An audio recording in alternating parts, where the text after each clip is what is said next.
Just ahead on Mountain News this morning, officials here in Kentucky are working on a plan to implement statewide reforms on school safety. We'll have more on how kids across the Commonwealth could be affected.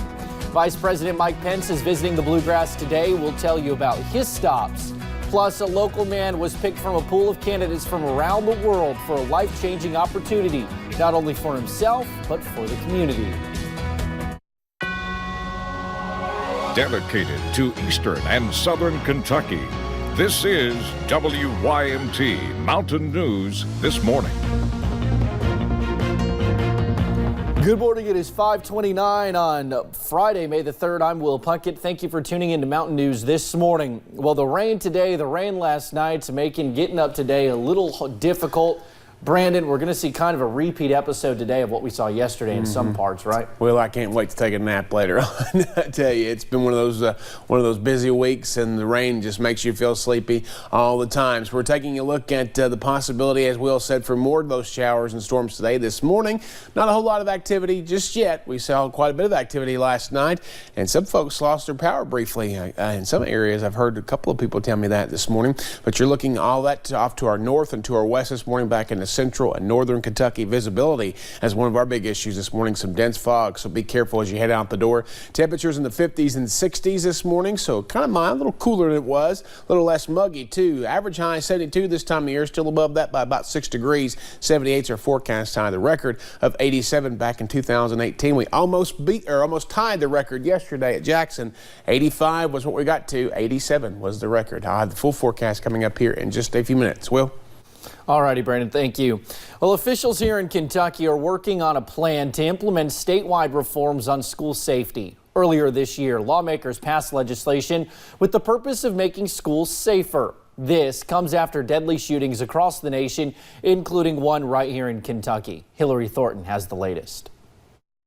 It is the result of months of bipartisan work inspired by last year's school shooting victims and their families in Marshall County. The School Safety and Resiliency Act, an all-encompassing approach to school safety, addressing things like facility issues, law enforcement approaches, along with much more. Also, counseling and mental health supports, bullying, and so forth. Part of the law aiming to harden school buildings as targets, amending a state statute to add some practices and making them all mandatory. The Kentucky School Boards Association taking that aspect up first. 8 things that they need to upgrade in their facilities.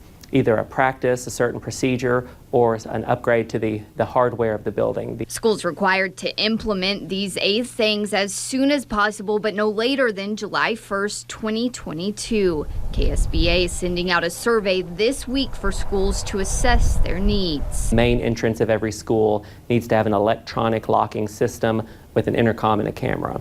Well, we know that many schools already have that, many do not. During the process of getting this passed initially, neither lawmakers nor the governor are able to give an exact estimate of what it all will cost, however, saying they are committed to finding the money needed. Despite that, those school advocates still worry that districts could get stuck with a bill. State funding is so critical because in so many places we fear where they need the most work will be the very places where they have the least ability to do any of that and pay for it locally. Which is why they're asking each district to assess their needs now. So that we know what to advocate for in terms of state support and funding next session in January. In Frankfort, Hillary Thornton, WYMT Mountain News. The first attack ad in Kentucky's Democratic primary is out. A pro-Adam Edelen group is going after Attorney General Andy Beshear. The two are running for their party's nomination for governor. In Andy Beshear's world, it's all about the money. The ad accuses Beshear of taking campaign money from outside groups. Edelen is working to get back into elected office after serving as the state auditor.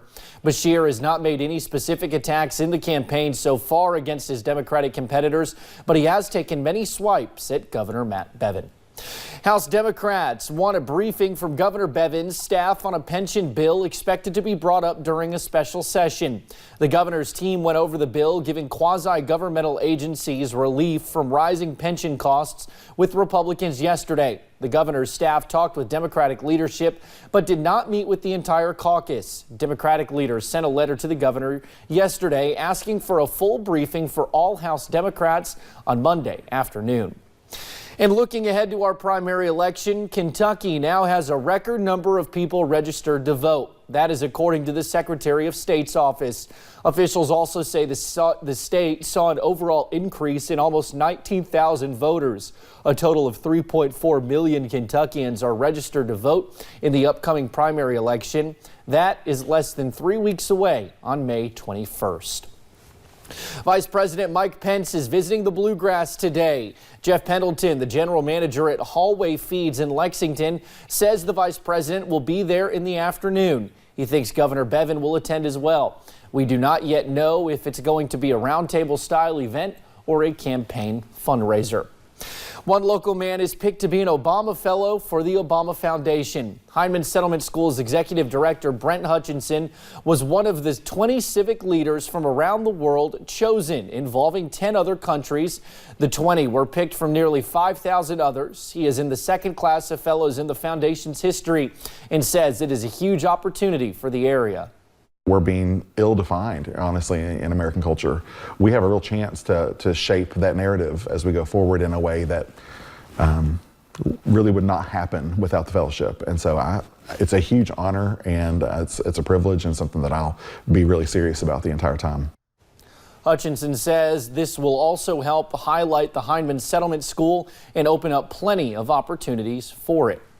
An influential man in Knox County died last week. Knox County Judge Executive Mike Mitchelson says Don I Bingham of Barberville was very involved in his community for several years. Some of the work he did included being a deacon at the First Baptist Church in Barberville and serving as Knox County Judge Executive himself from 1977 to 1981. And Mitchell says Bingham also served as Democratic chair for many years and often traveled to Frankfort on behalf of the people in Knox County. He was a colorful character, would be the best way to describe him. It's saddened. He's going to be missed. Bingham was buried on Sunday in the Binghamtown Cemetery at Flat Lick. West Virginia has settled its lawsuit against the opioid distributor McKesson for $37 million. Attorney General Patrick Morrissey says it is thought to be the country's largest state settlement against a single pharmaceutical distributor. Officials say this pushes the total amount in West Virginia's pursuit of pharmaceutical wholesalers to more than $84 million. The settlement has caused controversy at state legislatures, debate over if it was enough. Governor Jim Justice says he wanted to get more money from McKesson, which made more than $200 billion last year, but was told $37 million was the best the state could do, while many disagreed. Anybody that doesn't have to take that case into court and try it really shouldn't be criticizing the outcome, because it's not simple to say drugs are bad and that company has a lot of money, so we should have got a lot of money. Allowing companies like this a slap on the wrist, $208 billion a year, one-time expense of $37 million for the damage they've done, and to walk away, that is absolutely unacceptable. Now McKesson is denying any wrongdoing and saying they're committed to ending the opioid epidemic.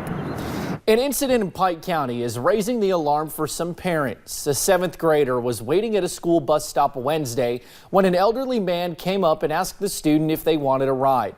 Thankfully, nothing came of it, and the child got on the bus moments later. Officials say they want to find out who this was and to know the man's motives. If it was innocent in what you were doing, please come forward and let us know. That way we can, put an end to it. But, if not, we're going to have to continually search until we find out what was going on. So, it's an isolated incident, first one we've had. So it could have been very innocent. It could have been something else, but we're going to take it seriously until we find out what the issue was with it. The police department has increased patrols in that area. If you have any information on the incident, you're asked to contact the Pikeville Police Department. Authorities say a simple gravy spill led to the exposure of child porn on an Iowa man's laptop. Court documents claim Robert Leo Watson took his laptop to Best Buy after spilling gravy on it. Geek Squad employees transferring files off the device spotted what they thought was child porn. Des Moines police collected both computers and charged Watson with misdemeanor possession after they say he admitted saving the images. He remains jailed on a $50,000 cash bond. Well, the Kentucky Derby is tomorrow, but that is not the only big horse event in Kentucky this weekend. The Knott County Trail Ride is already underway. It includes a concert this weekend and miles of trails to ride as thousands of people visit Eastern Kentucky. I went down to the trail ride yesterday and got more information on this year's festivities. It is fun for all ages. Because you get to ride horses and race them. Another spring is here, and now nearly 2,000 people are making their way into Knott County to enjoy the scenery we have right here in Eastern Kentucky. They like what they see and they want to come back. I mean, I think we've got one of the best trail systems, the most beautiful place. Becoming its own little town this weekend, there will be trail exploring, entertainment, and folks catching up. A lot of people are planning vacations for this. It's a great event. Having it for summer's 10 years now. This trail ride is Jeff Dobson's first as judge executive. It brings people from 12, 15 different states, all to Erie County, and we show them what a beautiful county we got. This is important because it brings the county much needed funds. Helps their local businesses. People come through, they buy gas, they buy ice, food, propane for their campers. All while enjoying the wonderful beauty of Eastern Kentucky. The event continues through Sunday. Coming up on Mountain News this morning, a performance at Wednesday's Billboard Awards left the audience seeing double. More chances for showers and storms are in the forecast today and tomorrow as well. And tomorrow could be a soggy day.